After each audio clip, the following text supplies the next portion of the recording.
저희는 카이스트에서 그 뇌공학, 브레인 엔지니어링이랑 이제 전산학, 컴퓨터 사이언스를 전공한 석박사 이제 선후배들이 모여서 네, 지금 사용자의 감정 분석 알고리즘을 시스템을 개발하고 있는 스타트업이고요. 그 아까 부장님께서 말씀해주셨던 마이크로소프트에서 이제 네, 키넥트 저희가 이제 PC 상에서 카메라로 이렇게 감정 분석하는 거 진짜로 굉장히 잘 돼요. 근데 이제 저희가 하고 있는 일은 사용자 이제 시선이랑 뇌파 정보를 측정하고 그걸 분석해서 VR 환경, 가상현실 환경에서 가장 최적화된 감정 분석 시스템을 개발하고 있는 게 저희가 하는 일입니다. 네, 그걸 이제 좀 4차 산업혁명이랑 연결을 시켜서 얘기하려다 보니까 조금 히스토리랑 그 4차 산업혁명이라고 하는 이 기술 중심의 지금 이 발전 단계에서 스타트업이 어쩔 수 없이 가질 수밖에 없는 문제점 그리고 그걸 해결하는 방안의 순서에 대해서 조금 설명을 드리고 싶은데요. 이거는 이제 모두 다 아시다시피 이제 1차, 2차, 3차, 4차 산업혁명으로 이제 산업혁명의 발전이 계속해서 이루어지고 있는데 우리가 다 알다시피 1차는 이제 증기기관이 개발되면서 이제 모든 생산이 기계화될 수 있었고 그리고 2차 산업혁명은 이제 1900년대 초반에 전기에너지를 이제 산업화할 수 있으면서 점점 더 이제 대량 생산 시스템으로 이 생산 시스템들이 발전하게 됩니다. 그리고 3차 산업혁명은 이제 우리가 알다시피 컴퓨터랑 인터넷을 활용하면서 1970년대부터라고 얘기를 하죠. 이제 자동화 시스템의 생산 시스템으로 넘어가는 단계를 거치는데 이 4차 산업혁명은 도대체 무엇인가? 라는 걸 좀 봐야 되는데 저희가 3차 산업혁명이라는 거는 그 제러미 리프킨이라고 하는 이제 미래학자가 2011년에 이제 책을 쓰면서 이제 그런 얘기들을 오가기 시작하죠. 사실 그건 이제 1970년대부터 시작됐다고 얘기하는데 그 흘러왔던 플로우들을 2011년에 제러미 리프킨 아저씨가 네, 정리해서 글을 쓰신 거예요. 근데 그 세계 경제 포럼에 계신 그 클라우드 슈밥 할아버지가 2016년에 너무 성급하게 4차 산업혁명이라는 말을 이제 하셨어요. 근데 이제 우리가 4차 산업혁명은 뭔가? 라는 거에 대해서 이제 논의를 하기 시작했죠. 그러면서 이제 같이 얘기가 되고 있는 것들이 네, 사물인터넷, 뭐 자율주행차, 인공지능, 그리고 AR, VR. 아까 네, 부장님께서 다 언급하셨던 내용의 부분들인데 지금 이 4차 산업혁명을 이야기하고 있는 게 지금 1차, 2차, 3차 산업혁명을 얘기할 때와 무엇이 다른가를 생각해보면 4차 산업혁명을 준비하고 있는 사람들의 문제가 있는데요.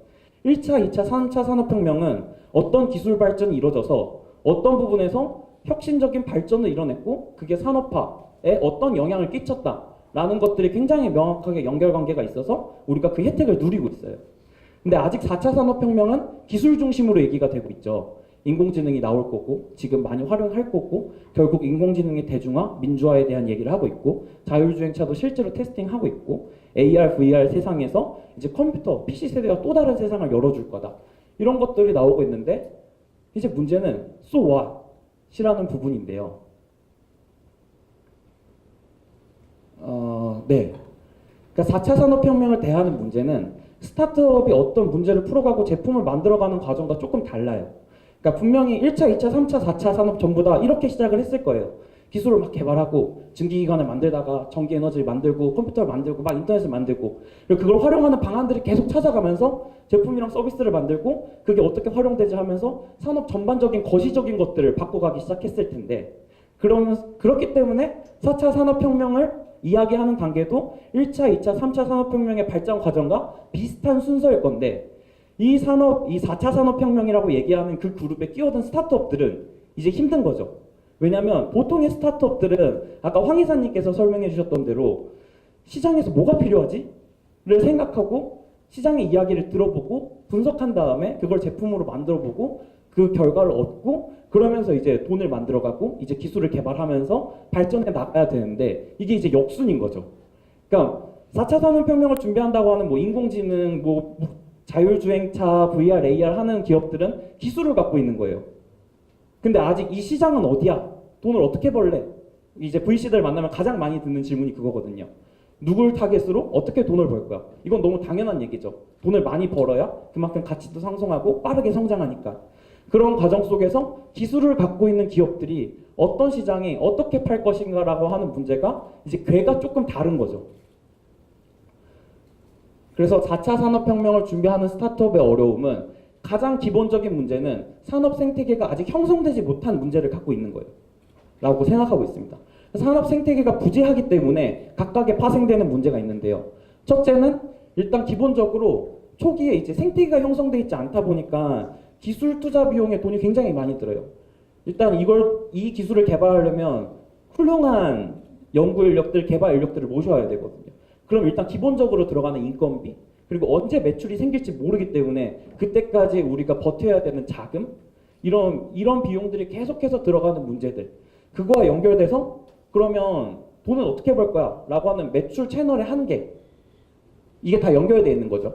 그리고 그 매출을 어디서 만들어낼 거야? 라고 하면 시장을 분석해야 되는데, 그럼 그 시장은 어디고 사용자는 누구야? 라고 하기에 예를 들어 가상현실 이러면 와 진짜 멋있다 라는 느낌은 드는데, 지금 당장 여러분들이 생각하기에도 그럼 가상현실 나오면 내가 그걸 어디다 써야 되지? 내가 언제 쓰지? 난 쓸까? 뭐 이런 질문들을 갖고 있게 되잖아요. 이게 사실 PC가 나올 때, 노트북이 나올 때, 스마트폰이 나올 때 다 같은 질문들을 가지고 있었거든요. 우리가 스마트폰 직전에 PDA를 생각해보면 딱 그런 같은 경험을 했다라고 생각하실 수 있을 것 같은데, 그런 부분들에 있어서 이런 총체적인 것들이 결국 돈은 계속 쓰고 기술은 계속 발전시켜야 되는데 돈이 나오는 곳은 없어. 그럼 돈은 계속 타들어가니까 버티기가 힘들죠. 그게 이제 보통의 4차 산업혁명을 준비한다고 하는 멋진 기술들을 개발하고 있는 스타트업들이 갖고 있는 기본적인 문제점입니다. 저희가 지금 하고 있는 방향은 크게 이 세 꼭지에서, 첫째는 사용자 분석의 어려움은 시장이 없기 때문에, 예를 들어 앱을 하나 출시하면 우리가 흔히 그로스 해킹이라고 부르죠. 어떤 부분에서 사용자가 유입되고 어떤 부분에서 사용자가 이탈하고 어떤 부분에서 구매하고, 이런 것들은 실제 사용 패턴을 보면서 분석해서 개선해 나가면 되는데, 이 시장이 없는 곳에서 사용자 이야기를 직접 듣기가 너무 힘들기 때문에 진짜 고민을 많이 해야 돼요. 저희 같은 경우에는 다 개발자, 연구자 출신인데 태어나서 처음으로 감정이 뭐지? 라는 고민을 하기 시작했어요. 기쁜 건 뭘까? 여자친구랑 남자친구랑 공포 영화를 보러 갔는데 둘 다 무서움을 느꼈을 텐데 왜 누군 좋아하고 누구는 정말 보기 싫어하지? 그럼 둘 다 공포감을 느낀 건 똑같잖아. 그럼 감정이 뭐야? 라고 하기엔 저희 같은 공대생 입장에서는 인풋과 아웃풋이 명확하지 않으니까 너무 막 머리가 아픈 거예요. 다 똑같아야 될 거 아니야, 인풋이 똑같으면. 이런 부분들이 결국은 사람에 대해서 고민하게 만들고, 결국 기술과 제품과 산업이라는 건 사람이 사용하기 위한 것들이기 때문에 아직 없는 시장에선 우리가 여태까지 어떻게 이 기술들이 발전해왔고 사람은 이걸 왜 썼고, 그러면 이 산업에선 사람들이 이렇게 쓸 거야 라고 하는 굉장히 기계적인 접근 말고 인간적인 접근이 필요하다 라고 하는 게 보통 기술 스타트업에서 잘 못하고 있는 부분인데 꼭 해야 되는 부분인 것 같다 라는 점이고요. 두 번째는, 이게 개발자들은 굉장히 욕심이 커요. 내가 진짜 멋있는 걸 만들고 싶어 라고 하는 욕심이 모두 커서 이 산업에 있는 문제를 다 풀고 싶어 해요. 그러면 내가 1등 먹을 수 있을 것 같아. 왜냐면 아직 시장이 없으니까. 이지만 저희는 알아요. 저희는 마이크로소프트보다 VR을 더 잘할 수 없어요. 구글보다도 VR을 더 잘할 수 없고 딥러닝을 더 잘할 수 없고. 네, 이 산업 전체가 아직 가치적이지 않기 때문에 내가 풀면 내가 짱일 것 같아. 이런 것보다는, 물론 앨런 머스크처럼 돈이 많아가지고 내가 자율주행차를 만들겠어 라고 하면 괜찮은데, 여기 계신 분들은 그 정도는 아니잖아요. 저도 그렇고. 그렇기 때문에 이 산업에 있는 모든 문제를 풀려고 하기보다 내가 이 문제를 엣지 있게 풀면 이 산업에서 이건 분명히 사용할 거야 라고 하는 엣지 있는 문제들을 풀어가는 과정들. 근데 이걸 풀려다 보면 이것도 더 하고 이것도 더 하고 이것도 더 하면 진짜 멋져질 것 같았는데 하는 게 저희 팀 내에서도 매일 컨플릭이 일어나는 부분이에요. 이거는 금방 할 수 있잖아. 근데 하나씩 더 하다 보면 자꾸 일이 커지고, 네, 저희의 기간이 늘어나고 비용이 늘어나고 하는 부분들이 결국 이 산업에서 갖고 있는 문제고, 그렇기 때문에 우리가 진짜 풀어야 되는 문제가 뭐지? 라고 하는 그 문제의 정의를 항상 명확히 하고 계시면 그런 이 발전해가는 과정, 개발하는 과정에서 본질에 집중할 수 있을 것 같다라는 생각이고요. 세 번째는 그러니까 지금 없는 시장에서 돈을 만들어내려고 하는 게 궁극적인 목표이지만 단기적으로는 있는 시장에서 돈을 만들어내셔야 돼요. 왜냐하면 우리는 다 월급을 받아야 되잖아요. 그리고 대표님들은 월급을 줘야 되죠. 그러면 돈이 있어야 돼요. 돈이 있어야 되면 돈이 나올 구석을 항상 찾아야 되는 거죠. 그러니까 예를 들어 이런 거예요. 가상현실 VR 헤드셋이라고 하면 VR 헤드셋 시장은 아직 없어요. 여러분들 주변에 VR 헤드셋 갖고 계신 분들 거의 없잖아요. 그죠? 그럼 이걸 가상현실 시장이라고 접근하면 안 되고 가상현실을 활용해서 어떤 산업에서 가상현실은 방법론이죠. 이 시장에서 갖고 있는 문제를 가상현실로 좀 간단하게 풀어줄 수 있는 방법이 없을까? 라고 하는 정도로 조금씩 찾아가면 이런 부분들이 니치마켓을 조금씩 열어가면서 매출이 나올 수 있는 통로들을 조금씩 열어갈 수 있을 거다. 뭐 저희가 어떻게 하고 있는지는 뒤에 간단히 설명을 드릴게요. 근데 이제 그런 부분들이 보통 외주를 만든다라는 개념이랑 조금 달라요. 왜냐면 저희가 가고 싶은 곳은 저 남쪽인데 이 지금 외주 개발이나 이 니치마켓을 찾는 곳들은 막 북쪽이야. 이러면 지금 뒤로 가고 있어야 되잖아요. 그러니까 이 니치마켓을 찾는 궤도 우리가 비전이라고 생각하는 목표점과 같은 얼라인, 같은 선상에 있어야 돈을 벌면서 우리가 그 매출을 낼 수 있는 그리고 우리가 비전을 갖고 있는 목적지까지 잘 갈 수 있을 것 같다. 그 중에서 이제 정부 과제에서 정부 지원 사업을 받는 것도 굉장히 좋은 방법이죠. 근데 보통 이제 정부 지원 사업은 회사를 망하게 해 막 이런 분들이 많은데 그런 분들의 제안서를 보면 보통 정부 과제를 받기 위한 제안을 하시는 분들이 많아요. 그러면 내가 개발해야 되는 것과 정부 과제에서 개발해야 되는 게 달라지니까 팀은 사람은 진짜 적은데 두 개를 개발해야 되는 거죠. 그러니까 비슷하게 그리고 내가 진짜 할 것들에 대해서 정부 과제에서 지원을 받을 수 있을 궤를 하면서 여러분들이 정부 과제를 받는 전략들을 잘 세워야 목적지까지 순탄하게 잘 갈 수 있을 것 같다. 이런 말씀을 드릴 수 있을 것 같고요. 그런 부분에서 저희는 어떻게 하고 있냐를 저도 시간 관리를 잘 못하고 있네요. 빨리 해야 될 것 같은데 말씀하셨듯이 VR이 작년에도 2016년은 VR의 원년일 거야 라고 했는데 올해도 VR 컨퍼런스를 다니면 2017년이 VR의 원년일 거야 라고 계속 얘기를 하고 있어요. 근데 그거 대비 매출액은 판매되는 대수는 그거에 못 따라가죠. 그런 부분들이 이제 여러 가지 이유들을 찾을 수 있는데 그 부분은 아까 설명을 해주셨기 때문에 간단하게 설명해 주셨기 때문에 넘어가고 그럼 뭐 헤드셋 착용의 문제, 킬러 콘텐츠의 문제 여러 가지들의 문제가 있지만 저희는 그 모든 문제를 다 풀 수는 없으니까 그리고 더 잘 푸는 곳들이 많으니까 저희는 사용자 경험, 인터랙션, 그 컴퓨터 VR상의 콘텐츠와 사용자가 어떻게 인터랙션 해야 되는지에 대해 집중하고 있습니다. 그러니까 이 보면 우리는 여태까지 PC, TV 그리고 스마트폰처럼 어떤 모니터상에서 콘텐츠를 봤잖아요. 이 모니터, 이 디스플레이를 보시는 것처럼.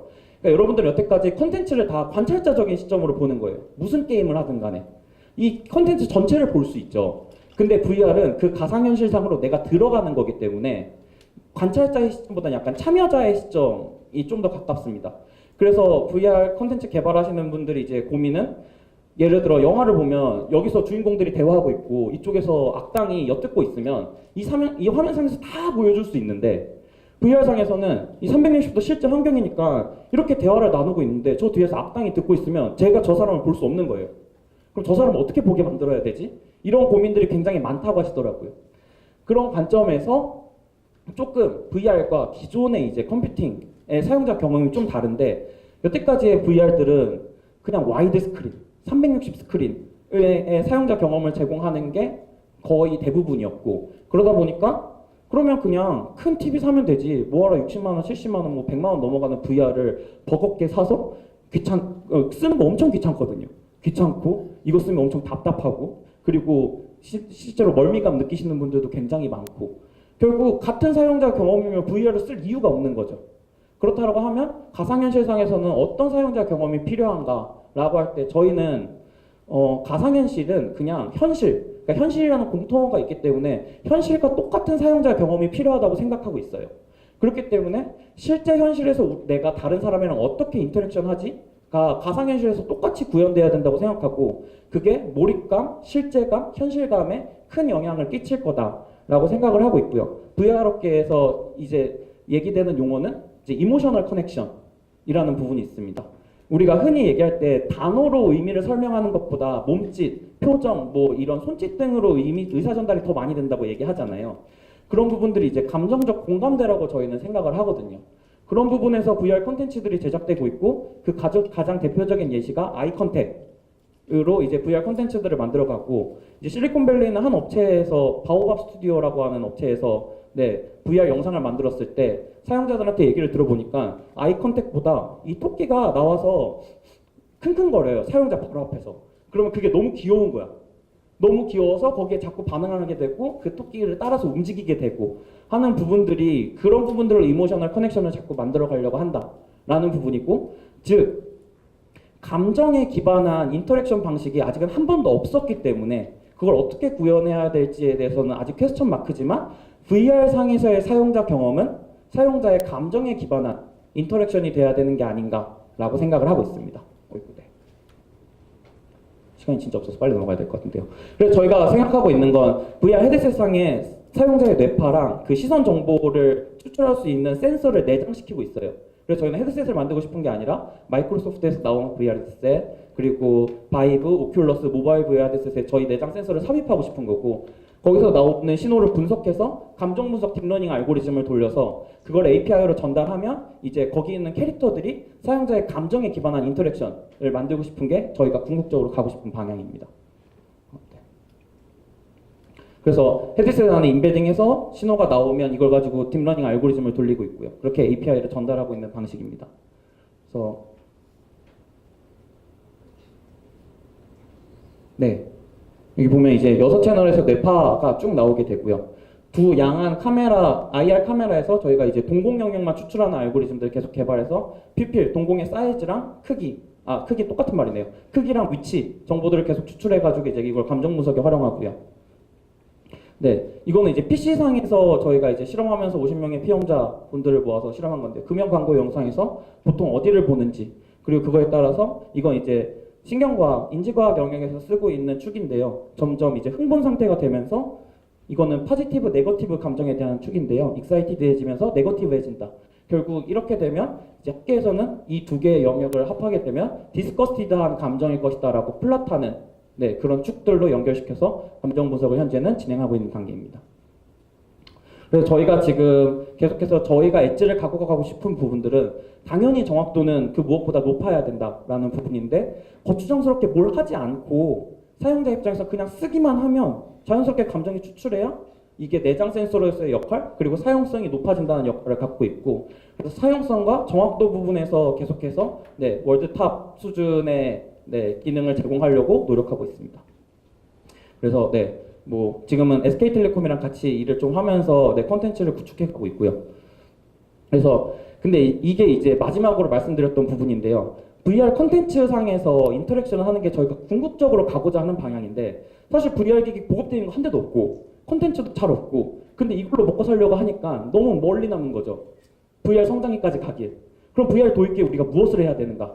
라고 하면 실제 VR을 방법론으로 활용하고 있는 특정 B2B 영역에서 우리가 정량적인 분석을 해줄 수 있는 솔루션을 제공해 줄 수 있다고 한다면, 그러면 우리가 이때까지 갈 때까지 충분히 버티면서 의미 있는 매출을 내고 저희의 역량을 알릴 수 있지 않을까라고 하면서 지금은 연구자들 중심, 그리고 이제 비즈니스 솔루션, 이제 이런 공간을 만들어 놓고 어딜 보면서 어떻게 사고 싶지 이런 거 이제 백화점 공간들 혹은 이제 리테일 스토어들 이제 VR 상에 구현해 놓고 분석하는 것들, 그리고 이제 교육이나 헬스케어에서 저희가 환자나 학생들을 분석하는 솔루션들을 제공하면서 계속해서 감정 분석 알고리즘의 역량을 계속해서 쌓아가면서 궁극적으로 저희의 비전을 이루기 위해 노력하고 있는 단계입니다. 여기까지 저희의 발표를 마치도록 하겠습니다. 감사합니다.